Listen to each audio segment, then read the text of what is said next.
Yeah, and the Naga Siren as well. We've talked about the Radiance being back in fashion, with the gold change. Well, well.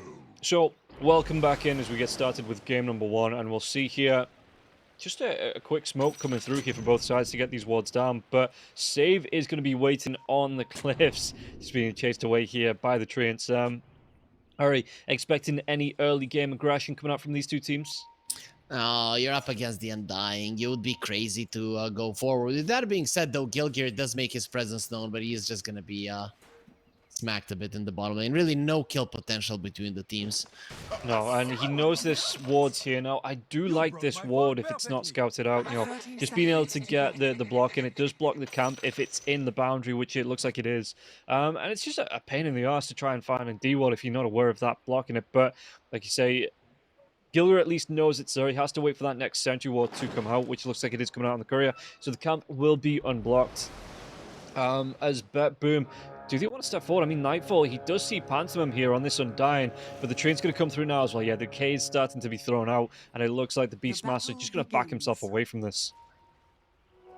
Overall, I feel like Gilgear wants to use the sentry for the obs. Not 100% certain though. He might know that it's there. We'll see. We'll see what he does see as good here. Considering, I guess that the pool camp is kind of important for you. Might be focusing on that one though. On the other, yeah, he will be focusing on the warding the camp. But overall, a classic start to the game. Nothing too interesting though. They did get 3 runes on one move because Afterlife used his onslaught quite nicely. Yeah, he just got himself in there, was able to steal it away. And this lane with, you were talking about obviously the Illusion Heroes from Pure, or the Illusions from Pure, coming up against Afterlife though. Once he gets a few points into the trample, how effective is this? Well, in fact, he goes in with the Onslaught now as well. But how effective is the Primal Beast going to be against the Naga Siren in this lane?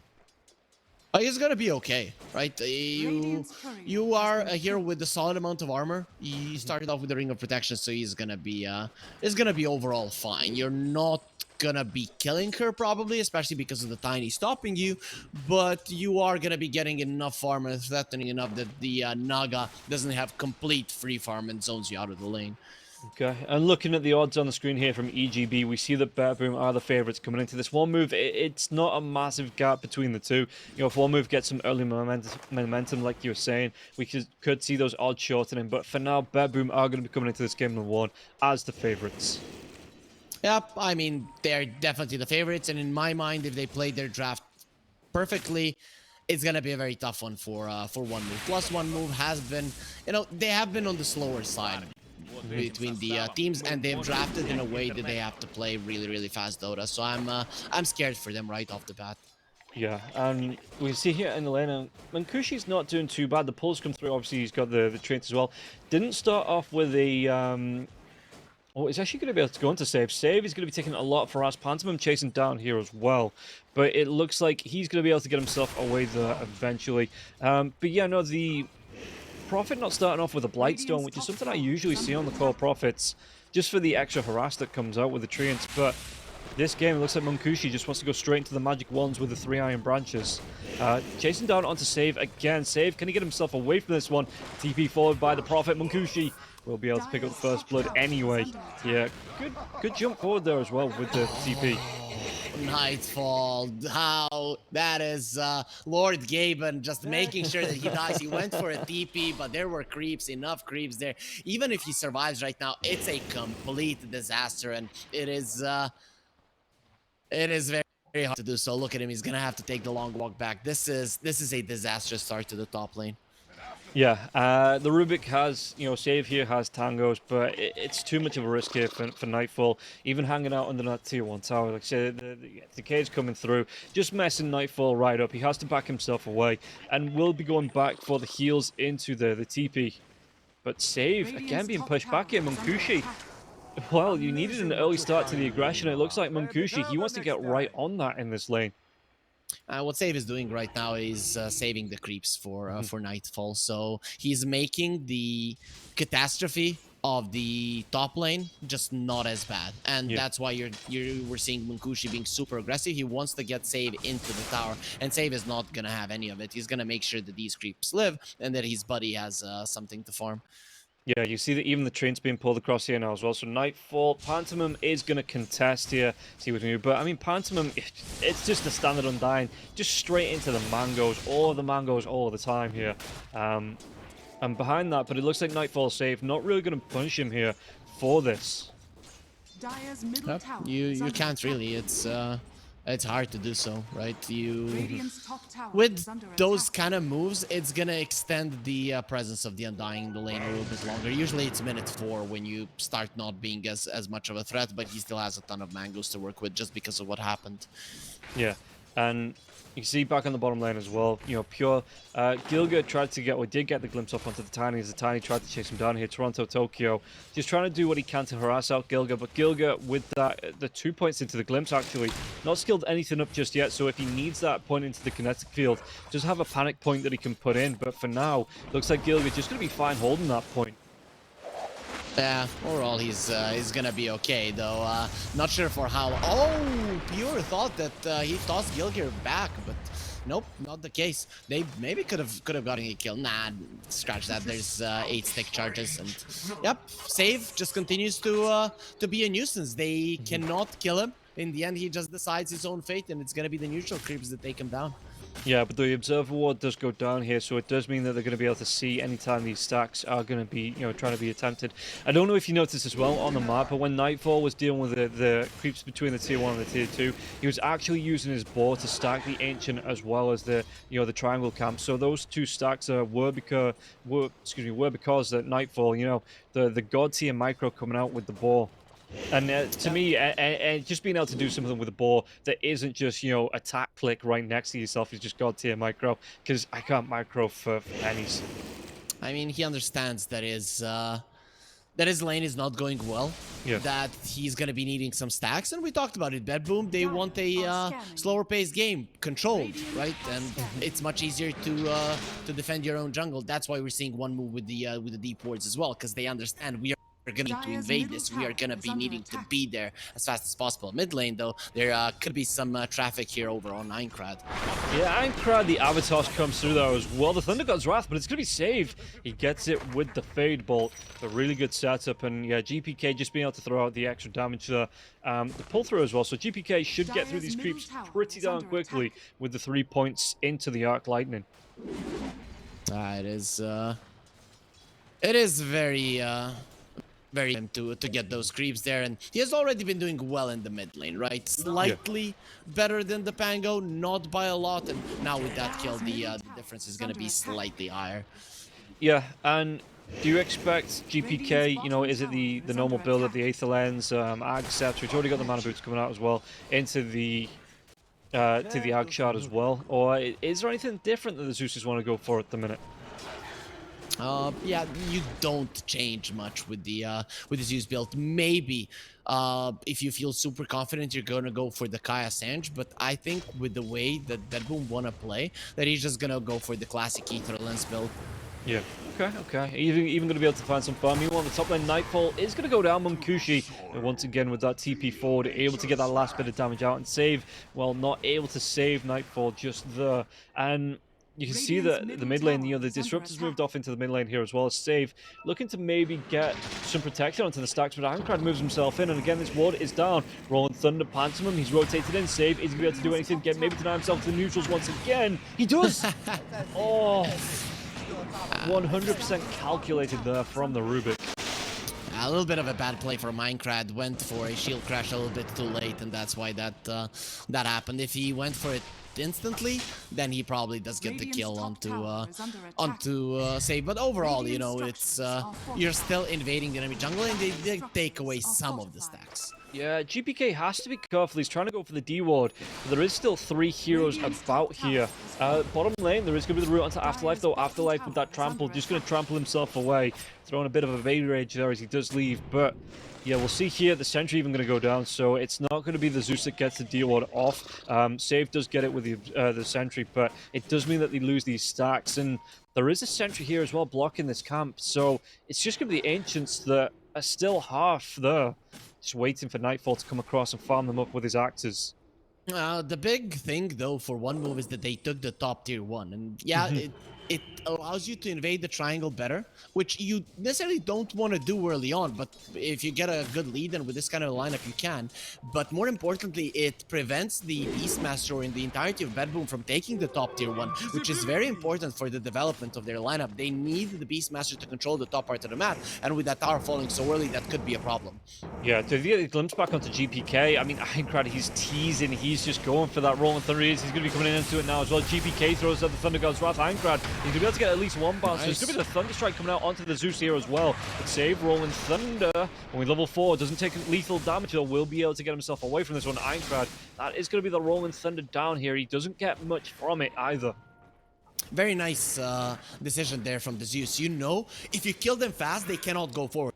The way that their lineup works is that they keep chasing you, and then when they kill one, they just collapse onto someone and destroy them, right? But if Bedboom takes even one of the heroes down, that potential is severely destroyed, right? And especially if it's the disruptor, so those bonus kills cannot come through. So GPK makes a good decision to jump forward rather than to run back, and with that decision, he keeps everybody safe. Yeah, and Pantomim did end up going down here. Do they want to go for a fight? They are going to go for a fight under the rune. It's going to be Pantomim that picks it up. So we're going to see it's not a quite zombie horde to come out just yet, but there's a couple of them. So you do have to scatter. Move yourself away from this as Aincrad comes in, Rolling Thunder onto Toronto Tokyo, but he's going to be A-okay. You know, he's got himself the regen from the Enchanted Mango, even just a 0.4. It's still enough underneath that tier 1 tower. You know, it all does add up, and you can see him, you know, the health ticking right back up here for TT. Oh, very nice plays coming out from one move. They dealt with the top lane, they're keeping Munkushi there, and they're pressuring the mid lane, because they know that Munkushi can always join, and it's not like the Naga Siren can do much. And now one move, they went into the triangle, they want the stack. This could end up badly because Bedboom were ready for this. Yeah, did they actually make that move over? I mean, the Tombstone, it's going to be spawning zombies on the cliff here now as well. Aincrad comes in, another Rolling Thunder. The Ward will spot this one out, but the Ancient stack will be going down here. The Wild Axes fly through from Nightfall, taking some damage from the Nature's Wrath. The Roar does get used here as well. Do they get the lockdown? I mean, it's going to be Pantomim that's the furthest one fall, but Toronto Tokyo, he's going to be the furthest, the first one to fall. And the furthest one forward is GPK. It's going to be close. Going to get himself away from this one. Swashbuckle comes out here now as well, but he's still going to go down. And Aincrad gets that kill. Shield Crash doing a lot of damage to Glimpse now as well. On to save, and save. Not going to be able to save himself here now as well as Munkushi does rotate in. 5 kills on the board for one move. Looking pretty good for them in this early game. Oh, what a decision from Aincrad to go for the Rolling Thunder to finish off the Ancients, and that kind of put the panic button on Bedboom, and they got in a little bit earlier than they wanted. And also on the bottom lane, if Pure dies right now, one move are effectively destroying every part of the map. Luckily, he's fast enough to get himself away. Yeah, and you can see the Primal Beast, you look at the net worth, he's not too far behind the Naga Siren. And this has been a solo versus solo lane for the past couple of minutes here, so it looks like the one that's taken the advantage of this is going to be Afterlife. You know, he's still got this lane, the Naga Siren moving into the jungle, moving away from this lane, and maybe just not confident to sit in the safe lane here up against the Primal Beast.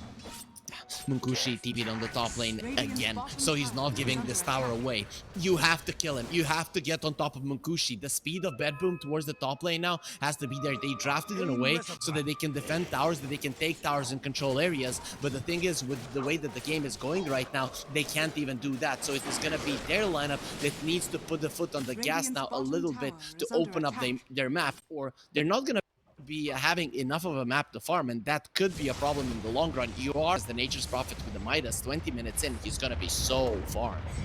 Yeah, you can see the net worth difference between the two cores already. It's going to be about 2,400, 2,300 there between the two of them. And you were talking, excuse me, you were talking about Bedboom getting a little bit aggressive, trying to look for kills, but do they really have the lineup to go for these early kills, or do they need a couple of items first before they are able to go? So with the spells, they can kill one hero and get themselves away, but they are not the ones making moves. They are playing what their lineup was meant to play here on Bedboom. As I mentioned, though, the problem is early game, it went worse than expected. So the game goes like that, you usually have to find a little bit of pockets to do something. Good thing for them is Pure is still having a solid game, but when you compare him to the Nature's Prophet, he's not even close. No, and you can see that he's even fallen behind the Pango there as well. Pango got himself that Diffusal Blade coming out, so that's going to be another big item. The chase down potential as well onto pretty much everybody on the side of BetBoom, apart from, I suppose, really Pure, who at some point will be able to get the song off. That chase down potential is really strong. Again, it just creates that space for Munkushi to be able to TP in. And it looks like, they're still defending that tier 1 tower. They've rotated Pantomime up here, who drops the Tombstone. So BetBoom not able to take down any towers as of yet, 14 minutes into the game, while they are losing all of their tier 1s already. Yeah, it's getting good. Even Pantomime on his own is staying on the top lane, and BetBoom are aware we cannot dive this. You have a Beastmaster that is on the bottom part of the map. This is a Beastmaster. I know when you would play Dota, and if you're a Beastmaster, you have to play on the in your jungle. It means that something has gone terribly wrong. This is now a Beastmaster playing a dead lane, apart from a Beastmaster creating a dead impossible lane for the enemies to defend on the top. So boom, yeah, they're now just playing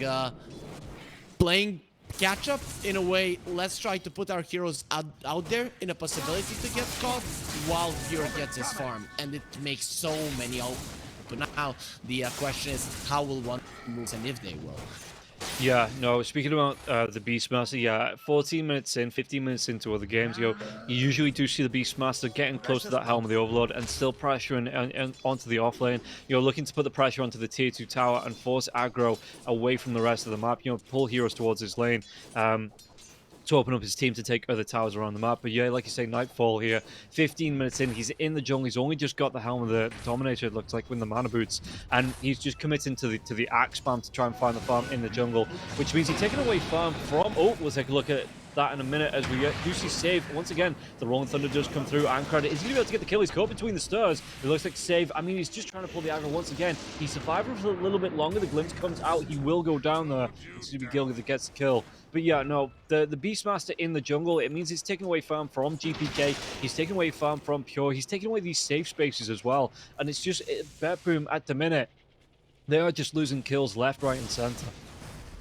Yeah, but you could see one move there, getting ahead of themselves, like, oh guys, we're winning, just start missing all of their spells on a lone hero. I understand the excitement, but they should tone it down. They're definitely in a good spot to win this one against Hellraisers. They won game number 1 in 21 minutes, so one move are more than capable of pushing this advantage.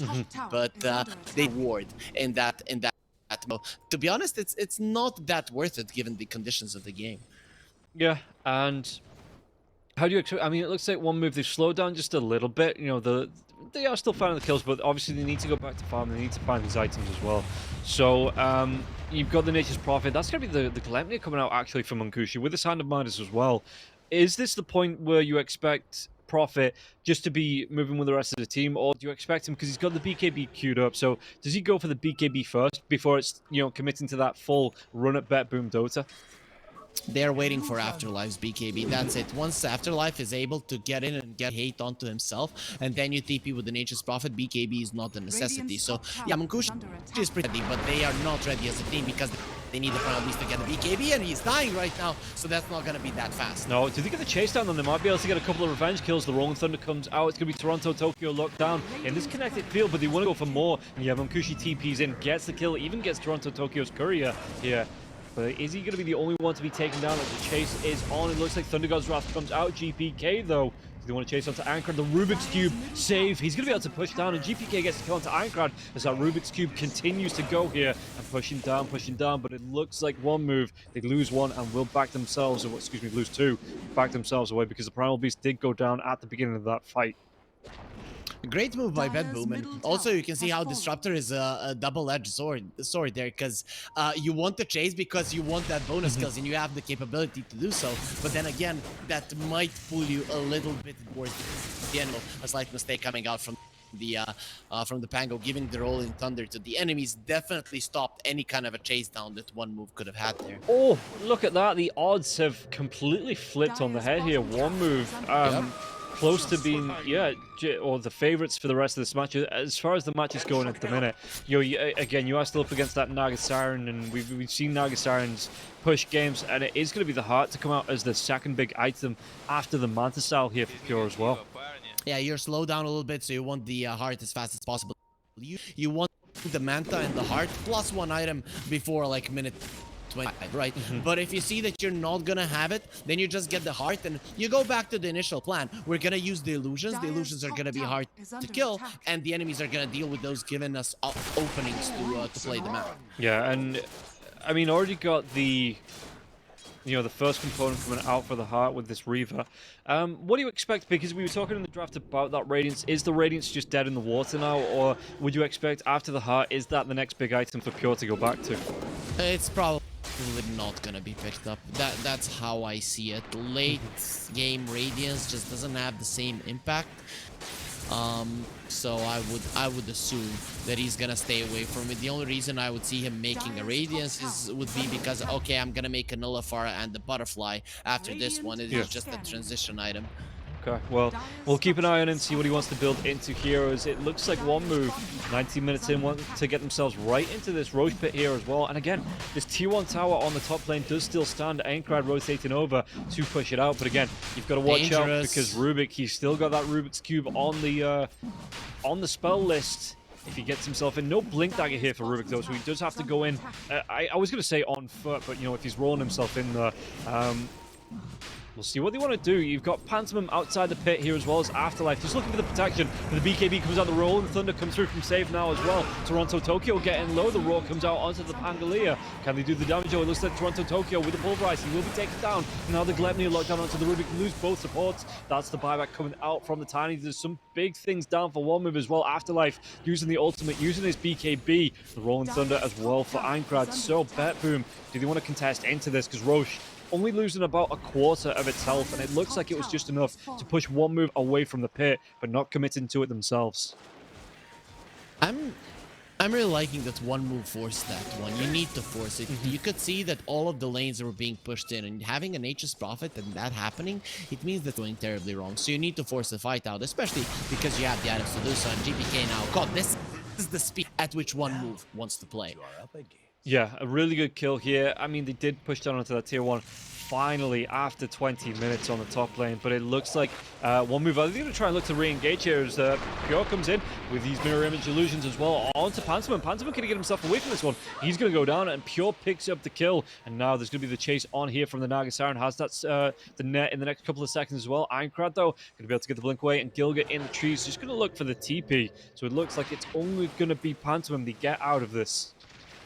If they listened to the heavy breathing of Gilgir, they would have known he's there, because boy, was that scary. But yeah, if Naga Siren is chasing your supports, he's not pushing out the waves, and you need one move to stop this from happening, and that's what they're doing right now. They're playing faster. Toronto Tokyo is going to be next. And he's already bought back once here as well, so he is going to be down for the next 60 seconds or so, 50 seconds now on the clock. And you can see that, again, like you say, one move, they're just not slowing down here. Yes, they weren't able to take the Roshan, but they found a good couple of kills once again, and now just putting pressure around the map and looking for the next big items. In fact, I think that's the BKB out for the Nature's Prophet. It is, yeah, it's a fresh BKB there for him. Yeah, the thing is, he has a BKB, he can TP aggressively, even if the Primal Beast is not super deep in.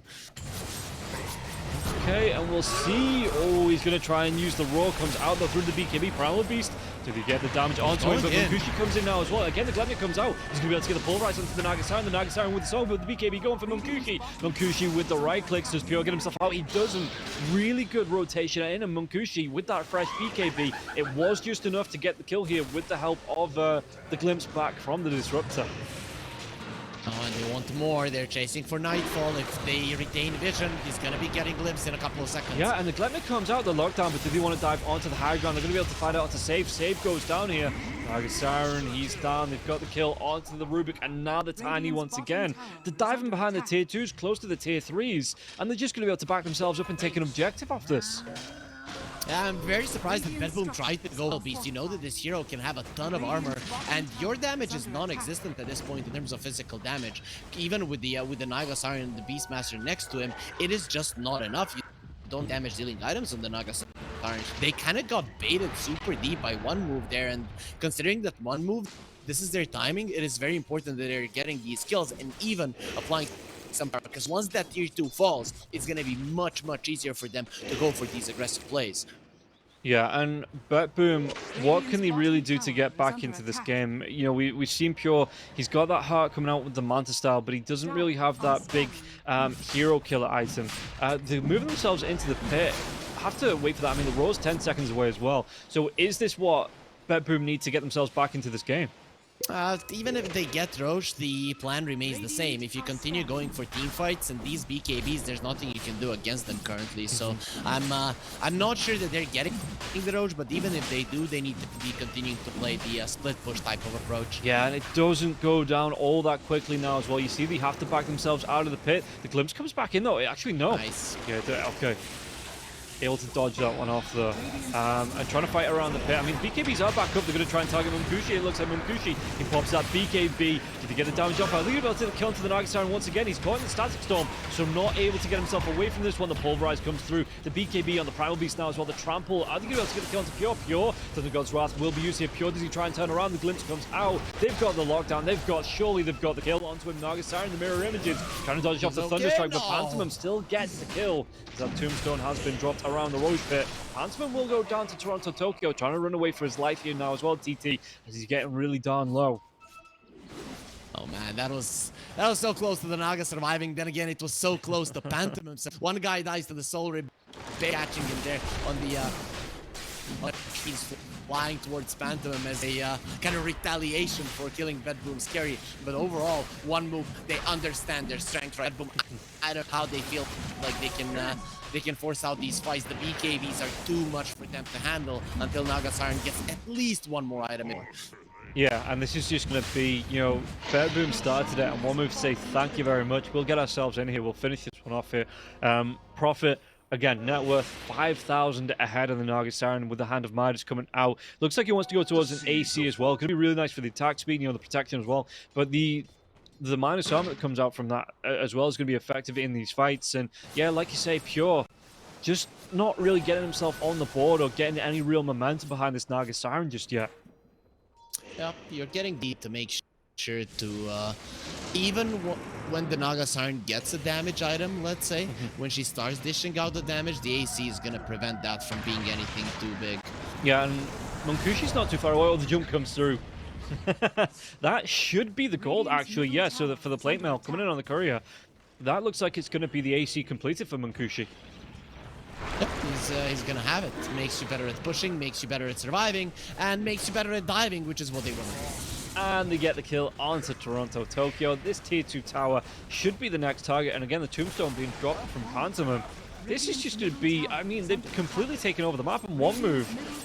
They just don't really need to try and rush this through anymore because, oh, they're trying to go into Naga Siren, but again, there's going to be the jump in. Afterlife can get that trample damage off now as well. Static Storm Connected Field comes through. Pure big tanky boy with the heart, but it doesn't matter. They've got the lockdown, they've got these sprouts, trying to eat himself out with the Quelling Blade here. Pure, does he get himself back to base? It looks like he is going to be able to get himself out with the regen on the heart here as well, as the regen coming through from the Dragon Skill. So it's going to be Pure. He's going to be A-okay this time, but still doesn't have the potential to get a kill himself. They still need the Pango. Pango is their main damage dealer per se. I understand if it does more in a fight, but when it comes to killing the Naga Siren, you need that burst for the swashbuckle and the shield crash if you want to take him down. You could see that they used almost everything there, and it just wasn't enough. If he times his spells and items properly, mainly the Manta and the Mirror Image, he should be able to survive any of this. I mean, with the Manta, it's a little bit harder at times, but not impossible. For Pure, maybe even easy. If someone wants to learn it from our viewers, just listen to the sound. If you listen to sound, if you rely on the sound of the glimpse that and then you click, then you're gonna be fine. But with the Mirror Image, it's actually quite easy because you're invulnerable for a longer period of time. What was that sound? Just in case the viewers didn't catch it. No. Oh yeah. My boy wants to make fun of me there. Yeah, not good at imitating sounds here, but it doesn't matter. Yeah, everyone will hear it if they go for it. Okay. Well, I'm kidding, Rob. Here it is. Real click. Okay. Okay. Yeah. No, that Okay, now I can do you hear feel it. in like my a better head, player yeah, now? Yeah. Do you feel Exactly. like a better player? Yeah, that's good. I will That's good. never get glimpsed again because of that. So yeah, thank you for that, Harry. That was absolute perfection. No problem, no problem, Rob. You know that's what we're here for, to help any way we can. Yeah. Radiant's bottom And again, tower one move is with under this attack. Aegis, you know, they are looking to stay grouped up. Munkushi, being able to split this map up, you know, just de-push it as well, get the TPs into any fights. So, but boom, it looks like for Pure, is that the... Is it going to be... Okay, so he's got the Hex and the Skadi queued up, it looks like. Already got himself one ultimate orb. What is it that he wants to pick up Radiant's bottom first? Does he want tower is that, under that attack. Hex just for the lockdown on the side of one move? Oh, I'm gonna say it has to be the Hex, because you want to be able to catch people when they are on the side lanes, when they Yeah. are dealing with your illusions. I think that's the way to go. Scotty is just gonna make you slightly stronger, but slightly stronger is not gonna Dire's cut it top in tower this is under deficit. attack. Okay, well, they do actually see behind. Gilga's going to try and come in here onto GPK, but GPK going to be able to get the jump out. And speaking of jumps, it looks like they're going to send Gilga for one now as well, but the static stone does come through. Afterlife uses that BKB. Thunder God's Wrath for GPK, finishes the kill onto Gilga. And now the chase down comes out. Afterlife, he's already used that BKB, so it looks like one move, at least this time, going to just tactically retreat for now. He might still come into Pure, but Pure has a song up in 8 seconds here, and there is no BKB onto Afterlife. So Afterlife, what does he want to do? And that comes out onto the Undying. Do they want to go for this now as well? The Pure, the TP comes in from Munkushi. Do they have the lockdown? Do they have the control now as well? The roll comes out for Nightfall, and it looks like they might be able to turn this one around here. The Afterlife gets low. He might be sent to the Afterlife once again, and there he's going to be locked down. The GPK does get the kill. The song, though, comes out from Pure. He's looking to catch up. Does he catch on to at least Pantomim here? Pantomim slowly, but the bullwhip, it's going to be onto Munkushi, trying to keep that Nature's Prophet alive as Prophet. He gets some of these trains out on Pantomim. The chase down continues to come through, but the Avalanche, they get the lockdown onto the zombie, and will be able to slay it. Munkushi, no. The TP away. Aincrad with the TP in the trees as well. Will be able to get himself away. That bullwhip, it helped the Nature's Prophet, but it almost cost him his life. He used the bullwhip on the Nature's Prophet, and instantly Bedboom, who saw the Undying, they knew, okay, use this on someone, his carrier is right next to him, go, and they're pinging right on top of him, but he does get himself away in the end just because of the extra movement speed. So that was a little bit dangerous, and to be honest, that was a battle of nerves. Whoever initiates first probably loses the fight there, and in the end it was one move, because they're like, we have the Aegis, we have to go for this one, but Bedboom were ready. Yeah, and now you can see that, I mean, Nightfall, they push down, they're trying to put pressure onto this bottom lane. So yeah, like a good fight there from Bedboom. And it just shows they're not completely out of it yet. Speaking about out of it though, it looks like Nightfall, he gets Gletnid. He's going to be out of it for the next few seconds, a minute at least, as the Pulverize does come through. Yeah, 52 seconds he's going to be out of it here. As one move, pick up another nice kill, uncontested onto the Beastmaster. Yeah, he's just not that high in level, so he's not gonna be dead for too long. He also does get another 250 gold, so that's gonna be quite big. We all know Diffusal against creeps works quite nicely, and it is gonna be another one. Also, big item out there. Pango does have a Lincoln Sphere. That is definitely gonna change things, because you know, Roar no longer gonna be effective. In his Rolling Thunder, he's untouchable. Yeah, at least Pure here, he's got the gold if he wants to go towards it now to get the Hex out. Let's see if that's what he wants to buy. It is going to be, so it does come through. Extra catch potential here to come out for the Naga Siren, as it looks like one move. Aegis has gone, but it's the Satanic Cave for the Nature's Prophet. So he's going to be even harder to kill at the minute with this coming out. He's got himself the Titan Sliver as well. In fact, they're actually going to prioritize looking down to Toronto, Tokyo. But yeah, what do one move want to prioritize now? Do they wait out for the next Roche, or do you think that they want to take this tier 2 town on top and maybe then push on to the tier 3s? The main thing that you want to do as one move, it doesn't matter if it's Roche or tier 2, is control the enemy triangle. If you control the enemy triangle, you can get the Roche, and if Bedboom are focusing on defending the tier 2, you can hold them there, hold up, and not allow them to come forward. So overall, one move, what you're seeing right now is they want to control that area, and they're probably going to be poking on the tier 2, seeing Bedboom's intentions. If it's allowed for them to take it, they'll go for it. If not, they're just going to focus on Roche. Okay, well, we'll see. I mean, Roshan is still at least a minute and 25 away. Could be a maximum of 4 minutes here for one move.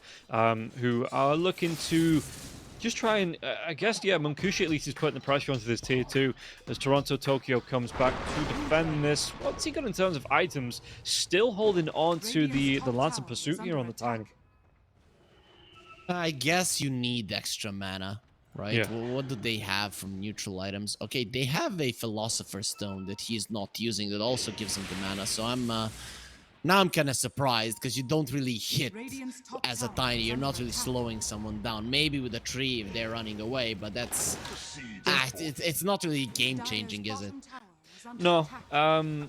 Radiant's top tower it is might, under yeah, like you say, attack. the mana might be nice here for Toronto Tokyo because sitting on 803, so going towards that 4 staff as well. And you take a look at the net worth, he is at the bottom of the table. So yeah, I am surprised that maybe he doesn't have that Philosopher's Stone just for in between fights when he's roaming around like this.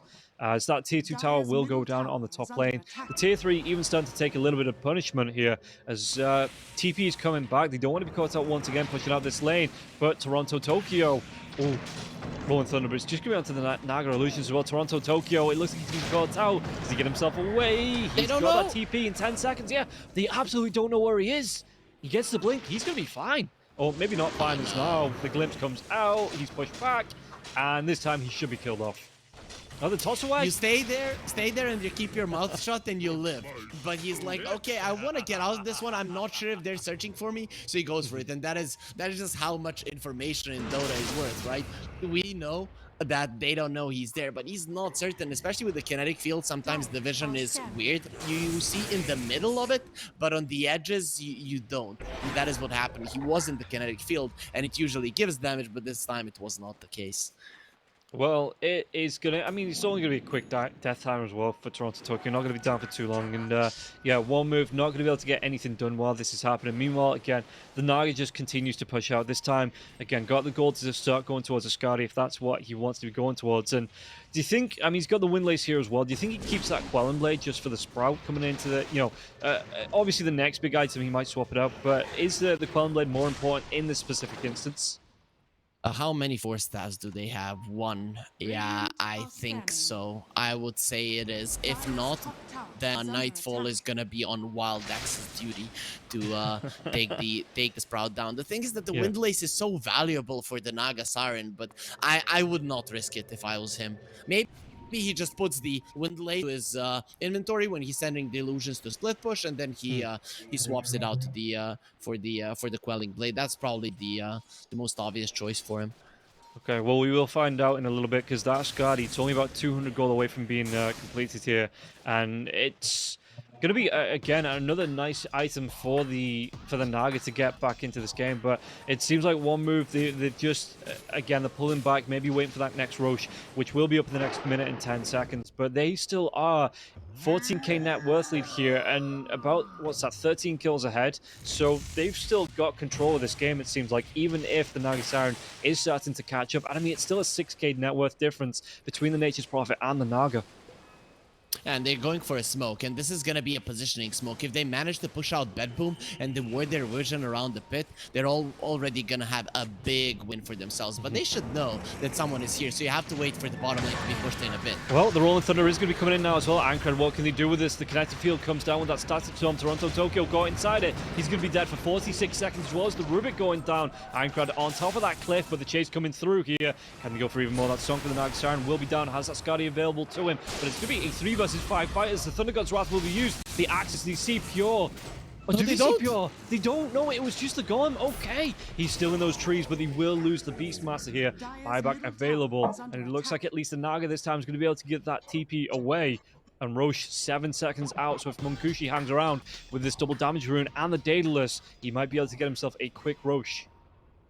Yeah, it is very uncommon for a Naga Siren when pretty much the entirety of her team dies to say that went swimmingly.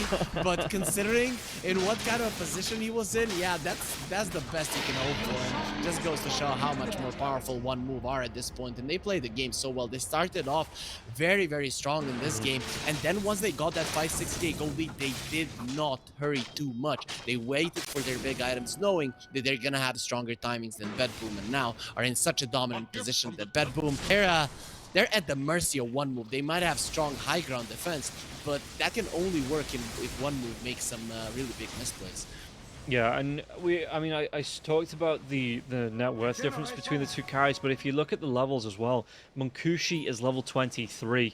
Meanwhile, Pure is only level 18, and Nagasiren is one of those heroes that that does get the flash farm in, but not getting the levels out of this now, as well as Munkushi starting really to pull ahead. The damage done as well. Panglia and Nature's Prophet going to sit right at the top of that chart, and one move, they're just having a really good time in game number 1.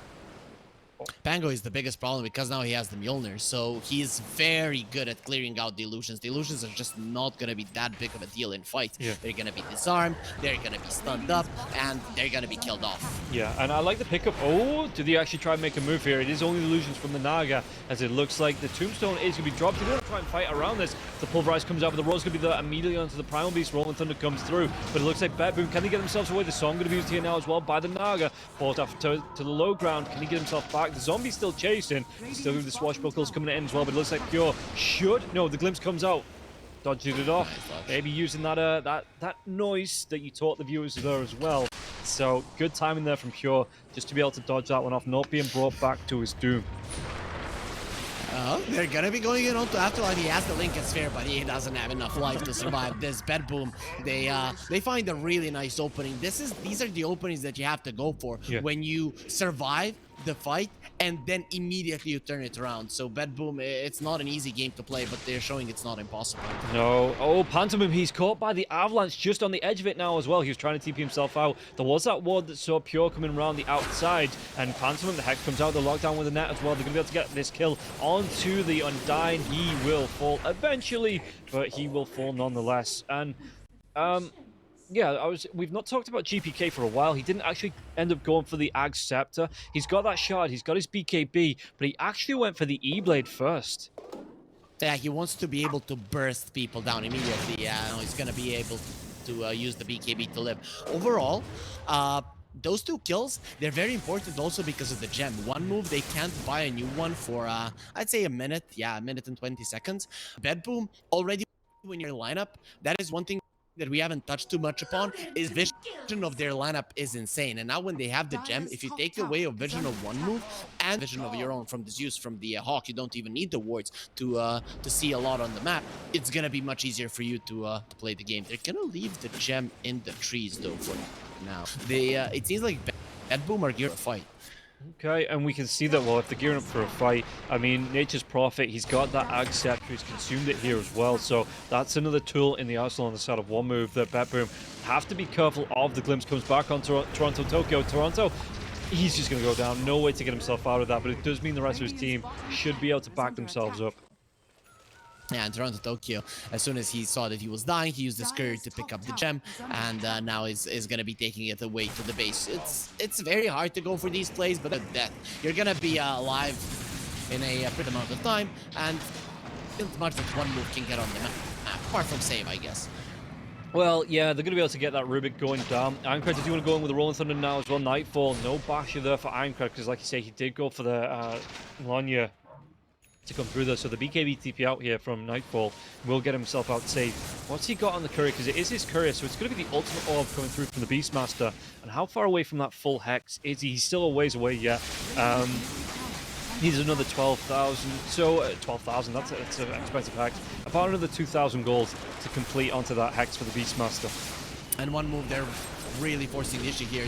The Nature's Prophet, not easy to kill even once, but killing him twice is impossible. So this Aegis is going to be expiring. It'd be hard for you to go forward once you don't have it. It's a strong high ground of Bed Boom. So one move, they were trying as much damage as possible. It's duration, but now it is coming to an end. Yeah, 18 seconds left on that. It does mean, though, that he's going to be able to swap out for another item. I mean, what is the Nature's Prophet? Because he's already got himself the Daedalus, Satanic, as well as the AC. What is it? And the Ags, you know, so it's going to be the Lincolns that the Nature's Prophet wants to go towards. Every single time he pops the BKB, Song gets roared so that he cannot kill the Nagasirens. He wants to prevent that. Yeah, okay. I mean, the Roar, it does come out onto the Pangolin now as well, but it might cost a life. No, it's actually going to be the Naga Siren getting locked down here to get himself out of it. He doesn't. He's going to be killed off. He's got no buyback. He's dead for over a minute, and this is going to be a massive opening here, a window for one move to maybe look to push in. I mean, again, Roshan 2.5 minutes away, but they can look to put the pressure onto BetBoom even more, pushing all of these lanes. One move are adjusting, right? When they do not overextend and pull back just outside of the enemy base, and then BetBoom cannot go for these chases, and any kind of you know, poking out of the base can be punished, and that's what they went for right now. Also, Nature's Prophet hit level 20, split push potential for BetBoom no longer an option. It was already pretty hard when you're in this kind of situation, but it's impossible because Munkushi is everywhere. Yeah, and you can see him just moving himself around the map. Like you say, doesn't even need to walk anywhere anymore. Can just TP straight away. The glimpse comes out, but it looks like that was going to be the BKB for Nightfall. So that does mean it's used defensively. As inside the base, Gilga will go down to Toronto Tokyo. But look at this, diving behind where the Ancient is. Ankrad, he picks up the kill onto save, and this is going to be a tier 3 tower. The buyback comes out from the Rubik now as well. 10 seconds left on the Naga Siren, but that tier 3 tower on the top lane, it will go down. Small wins for one move, and also Tiny will come, but there's just gonna be like a 10-second window before one move are there with their full lineup. Considering ability, one thing we also haven't touched is the Boots of Travel 2 on those, so wherever the Nature's Prophet goes, he can follow. That means that BetBoom, if they send one out on the map that doesn't have good ways to survive, and that's pretty much just the Naga Siren, well, then you're gonna be in a ton of trouble. Yeah, and I mean, what do you actually do here as BetBoom? I think the big thing as well is really that the Naga, even though he's got all of these items looking to get that Aghanim Scepter out now as well, he's got that shot available too, so he's going to have the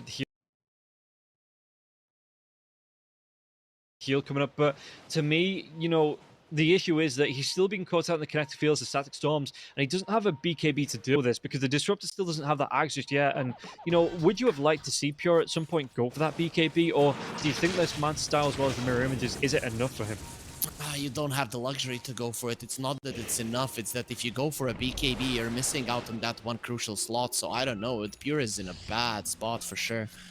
Okay, and double damage during though. This could be nice for Pure. There are no Panther. Does he be picking up? No. Avalanche comes out. They should be able to get this kill onto the Undying to start it off. But again, the kinetic kill, the static storm, it locks down onto the Naga Siren. Even with this double damage during, you see the Undying. He's still surviving. Yeah, he's going to be killed off. Munkushi, he's going to be on a godlike sweet Ankrad there as well. And it's just, again, no buybacks. BetBoom. Oh god, if they lose any more, this just could just be, I mean, the tier 3s are open. And the Racks in the top lane now as well, they don't get the kill onto GPK, gets that TP away. But with 5 heroes up on the side of one move, I don't know how BetBoom defend the base. They're just going to call it. They do, they just call it. Yep, I don't know if they needed to lose anymore for this to be a complete disaster, but they can see BetBoom that they're not winning fights, they're not doing much, and one move, okay, they're cool-headed, they're not starting to celebrate just yet. They understand